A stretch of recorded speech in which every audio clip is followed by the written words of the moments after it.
ഗൗരീശപട്ടത്തെ ഇടതുമുന്നണി സ്ഥാനാർത്ഥിയെ വിജയിച്ച പാർവതി സി മലയാളം ന്യൂസ് ഉപചേരിയാണ്. എങ്ങനെ ഉണ്ടായിരുന്നു മത്സരം? തുടക്കത്തിൽ നല്ല വിജയപ്രതീക്ഷ ഉണ്ടായിരുന്നു. ഒരു മത്സരമായി അങ്ങനെയൊന്നും തോന്നിയിരുന്നില്ല. എവിടെ ചെല്ലുമ്പോഴും ജനങ്ങൾക്ക് സ്നേഹവും ഒക്കെയാണ്. അപ്പോൾ അങ്ങനെ ഒരു സംശയമൊന്നും തോന്നിയിരുന്നില്ല. ആദ്യം തന്നെ നല്ല പ്രതീക്ഷയിലായിരുന്നു. ഇപ്പം ഇടതുമുന്നണി അധികാരത്തിൽ വരുമോ ഇത്തവണ കോർപ്പറേഷനിൽ? കാരണം ഇഞ്ചോടിഞ്ച് പോരാട്ടമാണല്ലോ. അതെ, നല്ല മത്സരം നടക്കുന്നുണ്ട്.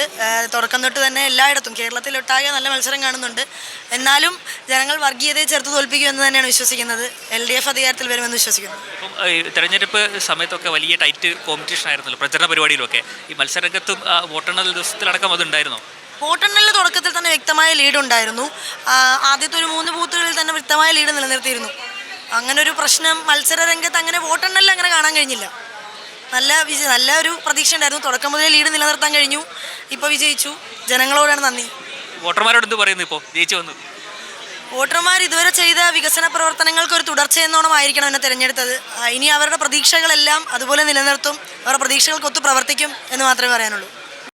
ഏറ്റവും പുതിയ വാർത്തകളും വിശേഷങ്ങളും വിരൽ തുമ്പിലറിയാൻ സീ മലയാളം ന്യൂസ് എല്ലാ ഡിജിറ്റൽ പ്ലാറ്റ്ഫോമുകളിലും ലഭ്യം.